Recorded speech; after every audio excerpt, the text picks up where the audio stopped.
Hi, I'm Tim from Inner Fire Coaching, and today I want to share a personal story. Um, I'm going to call it Navigating ADHD. So, as the title suggests, I have ADHD. I was diagnosed with it about 3 years ago, and it was a very interesting thing. Like all my life, I had trouble paying attention, I had trouble sitting still. But in high school, for some reason, my parents and I never made the link. We never thought of ADHD as something that would be uh, the thing that was limiting me from, being able to keep up with the other students, with the lessons. Um, and it took a very long time for me to come to the conclusion that I had like almost all the symptoms of someone with ADHD. And I think at the time I was about, 23 years old, maybe something like that. I'm now 27. Um, and at the time, it was it was a relief to find out that I had ADHD because I finally had like a reason why things were the way they were, right? Oh my God, like this is why I have trouble focusing. This is why I can't sit still. This is why I'm always like distracted and all over the place and all those sorts of things. I finally had a reason for it, right? And I was hoping like, okay, now that I know, I can deal with it, right?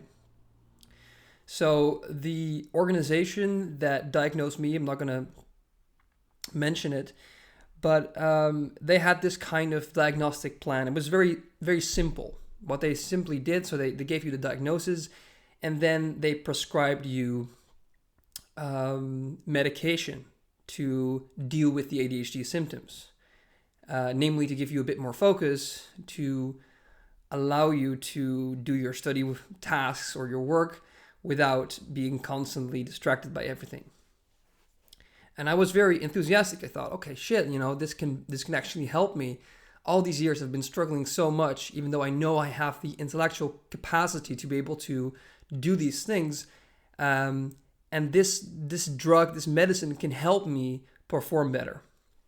So I started on Ritalin, and it was not a success. Right? It was really it was like drinking 10 cups of coffee at once. It made me super on edge, stressed. My entire body was like so active that I was like not able to concentrate at all with it. So it did like the opposite of what I expected it to do. So that was not a success. So we moved on. And then we got to the alternative, which was Adderall. And now Adderall did have somewhat of an effect that helped me focus a bit better. So it kind of, you could say it numbed me in a sense, right? It numbed some of the hyperactivity, which made it so that I could sit still better and I could just, do one task without constantly thinking about, oh, I want to do all these 10 other things, right? Or forgetting what I was working on or those sorts of things. So I initially thought this was good and I was kind of trying it out and seeing if it did anything for me. But as I said, it numbed a part of me. And as a result, it also started numbing my personality. So in interactions with people, I started becoming a bit less engaged. It was like I was not really there, right? It wasn't like not really as active as I usually would be. So people started noticing that as well, and I noticed it as well. And I thought, shit, I can't be on this all the time because it's not really beneficial in social interactions.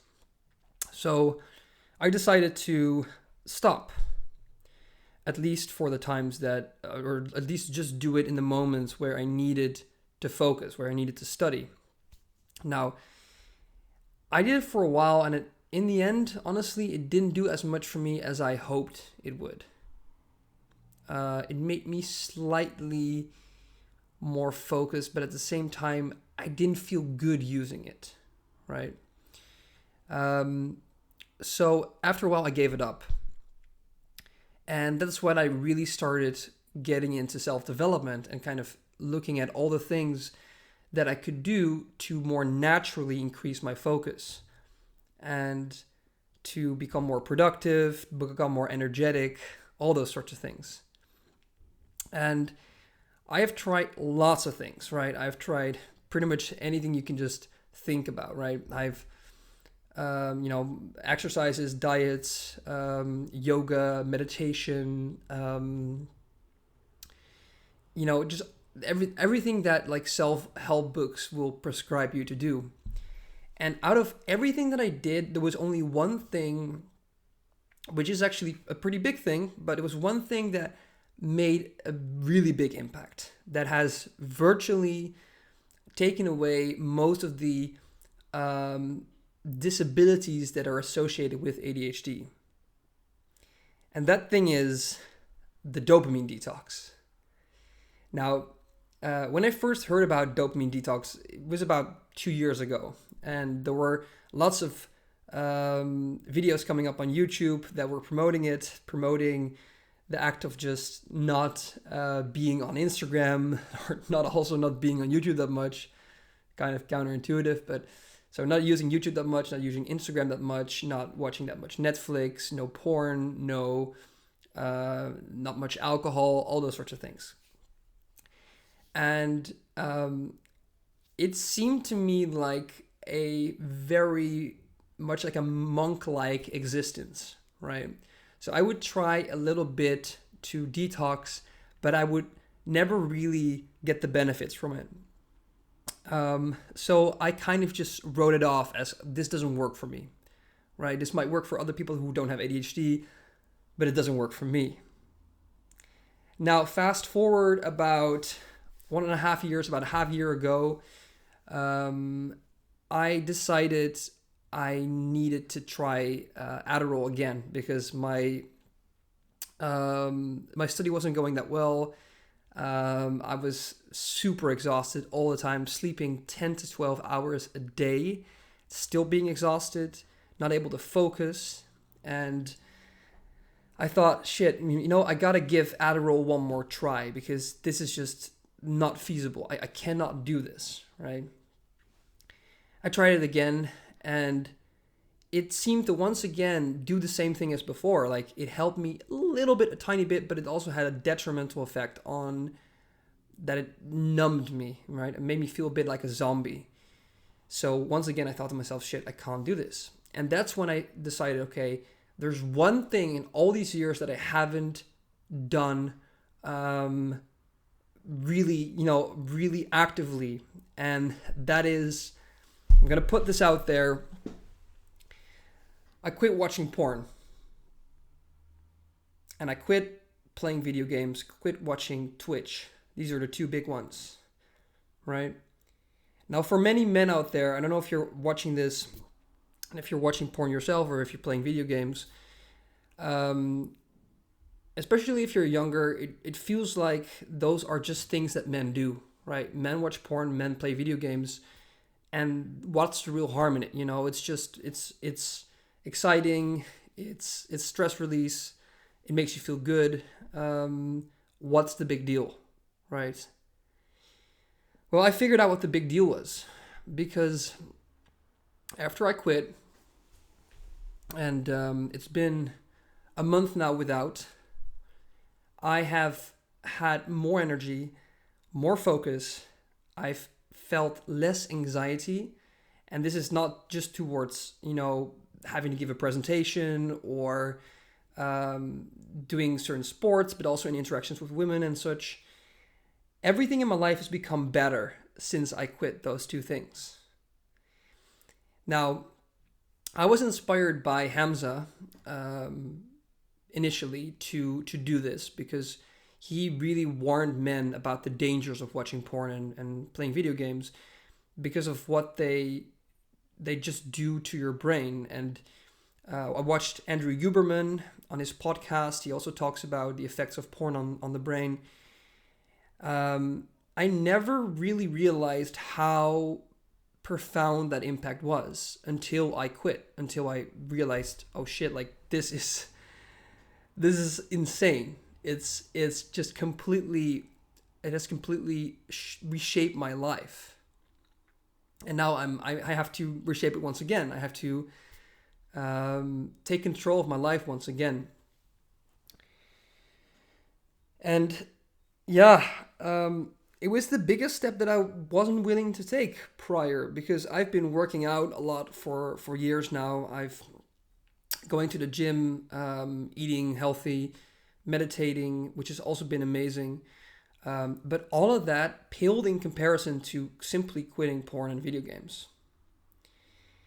So in that sense, this story is more than just about ADHD. But the thing is, in my case, and porn and video games might not be your issue, right? You might have a different thing that's holding you back, that's keeping your brain numb, right? And that can be, binge watching television series. That can be Instagram. That can be TikTok. That can be food or sugar or alcohol, whatever it is, right? But for people with ADHD, we are unable to produce dopamine in the same way as people without ADHD, right? Our brain, in a sense, neurologically speaking, what we have is a dopamine production disorder, you can say, right? Because our motivation to do things is based on the amount of dopamine that we produce, and we aren't able to produce dopamine as easily as other people. We need to find tricks in order to help us get that dopamine flowing so that we can finally start working and not feel completely exhausted when we're trying to do a task. Like for me, for the past 5 years, every day I've been exhausted. Every day. I yawn 100 times a day. I'm always I feel like I'm on the brink of just of collapsing, right? That's been my experience. And for 1 month now, I haven't had that for the first time in years, right? So for me, it was very, very intense. And I wouldn't even say that that my unhealthy habits were that extreme. I would sometimes watch porn. I would sometimes watch Twitch, but the impact it had on me was insane, was immense. And I want you, if you're watching this right now, and it doesn't matter whether you have ADHD or not, but I want you to just take a moment and to consider, what is it, because you know exactly what it is. What is your unhealthy habit? What is the thing that you're allowing yourself to do, which you haven't gone without for a very long time, right? So if you are experiencing low motivation, low energy, anxiety, or other disabling emotions, figure out what it is that you're doing that is unhealthy, and see if you can go without it, right? See what that does to you if you go without it. Because my life is turning